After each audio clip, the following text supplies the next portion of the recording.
What if the most dangerous episode of television history wasn't lost, but hidden?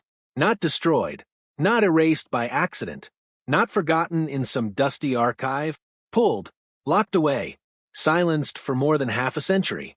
For 55 years, one episode of The Twilight Zone existed like a rumor.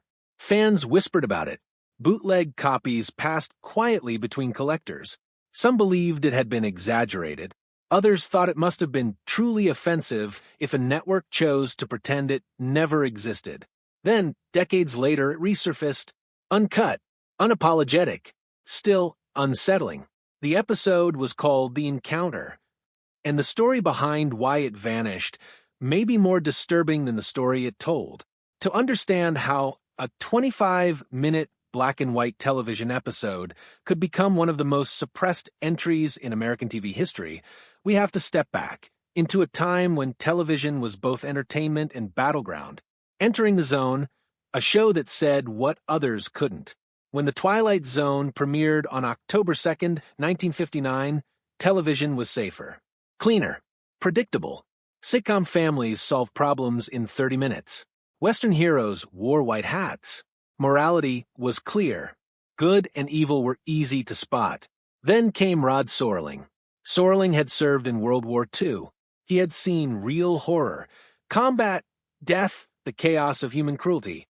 When he returned home and began writing for television, he quickly discovered something else. Truth was harder to show on American screens than fiction. In 1956, Serling wrote a teleplay inspired by the lynching of Emmett Till. Network executives gutted it. The victim was changed, the setting altered, the racial truth erased. Sponsors were nervous. Southern affiliates threatened backlash. The story survived, but its meaning didn't. Serling learned a lesson. If you couldn't say something directly, you had to disguise it. And so, The Twilight Zone was born, not just as science fiction, but as camouflage. Aliens became metaphors for racism. Time travel exposed hypocrisy. Nuclear apocalypse revealed human selfishness. Monsters often turned out to be ordinary people. The format was radical for its time, an anthology series. No recurring cast, no ongoing storyline. Just a new world every week. A new moral puzzle. A new, uncomfortable question. And always Serling's voice, calm, measured, almost gentle. But beneath that calm was warning. The show emerged during the height of the Cold War. Americans were building bomb shelters while buying new cars. The Red Scare lingered. Nuclear anxiety hovered in the background of daily life. Patriotism was loud. Fear was louder. Serling used speculative fiction as a shield. Network censors were less likely to object to a story set on Mars, even if it was really about Alabama. Sponsors tolerated robots more easily than civil rights debates. For years, it worked, until it didn't. The episode that crossed the line. On May 1st, 1964, during the show's fifth and final season, an episode aired that would never be shown again for decades. Its title was simple, The Encounter. The episode is deceptively minimal.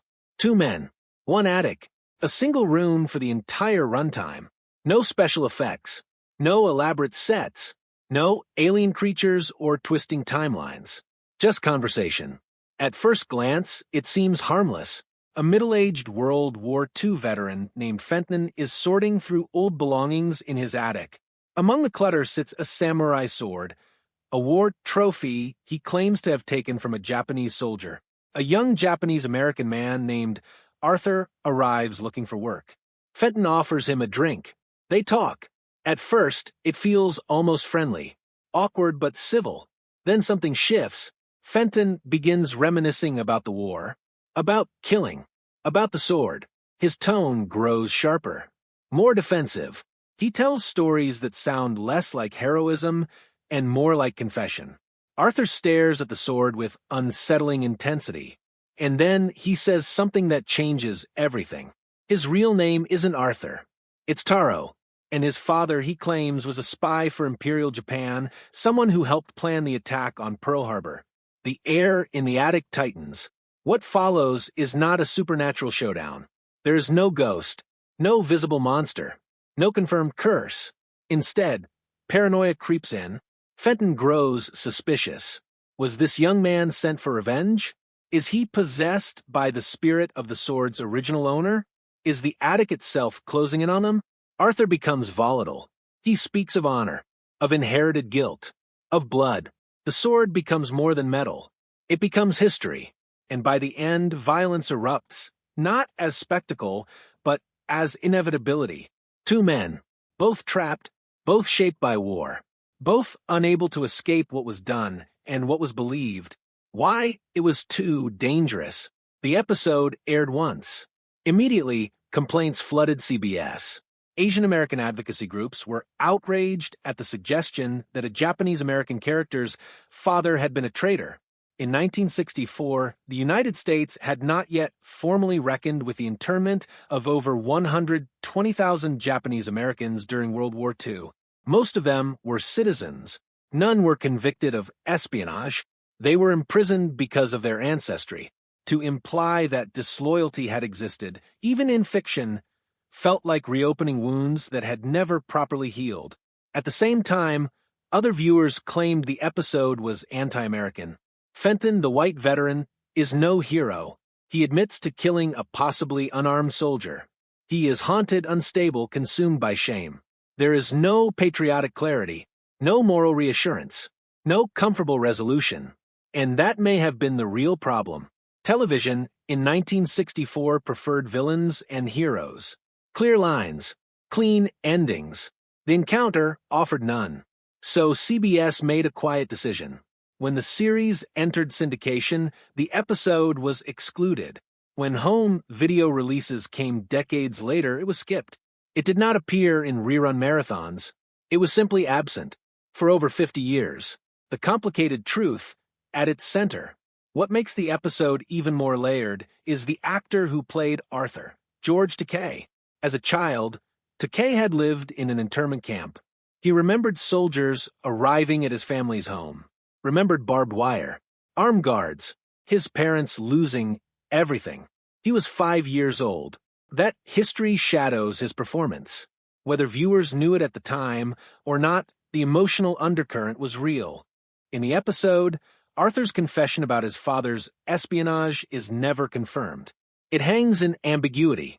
Is he telling the truth? Has he internalized blame? Is he confronting Fenton with a distorted version of history to force him to face his own guilt? Sorling refuses to clarify. That ambiguity is the heart of the story. Both men are victims. Both men are aggressors. Fenton carries the trauma of war, but also the guilt of violence. Arthur carries the trauma of internment, but also the burden of inherited suspicion. The sword symbolizes more than a trophy. It represents violence passed down, history that refuses to stay buried, shame that mutates across generations. The attic becomes symbolic too, a cramped space filled with relics no one wants to examine closely. In many ways, the episode was not accusing one side. It was accusing war itself, and perhaps accusing the nation for what it chose to remember and what it chose to forget. The long silence. After 1964, the Encounter faded into near myth. Some fans barely knew it existed. Others sought out rare recordings. Film historians debated whether it had truly been that controversial. Then, in 2016, something unexpected happened. The episode aired again during a marathon, uncut, no alterations. For the first time in 55 years, audiences saw it as originally intended. The response was not outrage. It was reflection. Viewers found it intense, uncomfortable, deeply psychological. Some called it one of the strongest episodes in the series. Time had shifted perspective. What once felt inflammatory now felt necessary. Why it matters now. The power of the Encounter is not just historical. It feels contemporary. In recent years, anti-Asian hate crimes have surged. During the COVID-19 pandemic, Asian Americans were blamed, harassed, assaulted, treated once again as foreign threats regardless of citizenship or history. Fear found a target. History echoed. The dynamic between Fenton and Arthur doesn't feel trapped in 1964. It mirrors a pattern. Suspicion, scapegoating, inherited guilt, defensive nationalism. The episode forces a question that remains uncomfortable. How quickly does fear turn neighbors into enemies? Sorling understood that trauma doesn't vanish just because time passes. It lingers. It mutates. It hides in cultural attics until something disturbs it. And unless it is confronted, it repeats. The U.S. government formally apologized for Japanese-American internment in 1988, over 4 decades after it occurred. Survivors received symbolic compensation. The apology acknowledged race prejudice, war hysteria, and a failure of political leadership.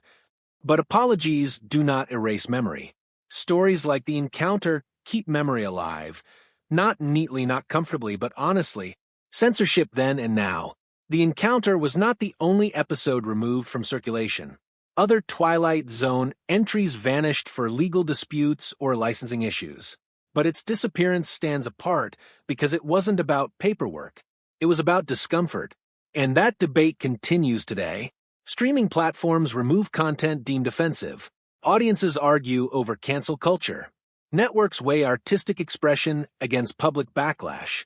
The central question remains the same. Who decides which stories survive? Sorling once described his job as the art of self-censorship. He knew how often writers had to dilute their message to pass sponsor approval.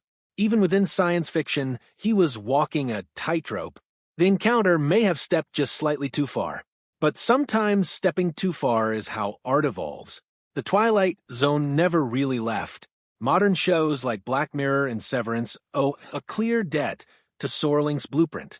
They present familiar worlds, distort them slightly, and reveal uncomfortable truths. New revivals and adaptations continue to emerge. The hunger for morally ambiguous storytelling has not faded. It has intensified. Perhaps that is why The Encounter feels less like a relic and more like a warning that arrived early. It asks questions we still struggle with. What does patriotism mean when history is complicated? Can trauma be inherited? Is silence safer than confrontation? And most importantly, what happens when we bury stories instead of facing them? For 55 years, one episode sat in the shadows. Now it stands as proof that difficult art doesn't disappear. It waits, and when the world is finally ready, it returns, not softened, not simplified, but still asking the same question Rod Sorling posed decades ago. What kind of world are we building? Because somewhere between memory and denial, we may still be living in the Twilight Zone.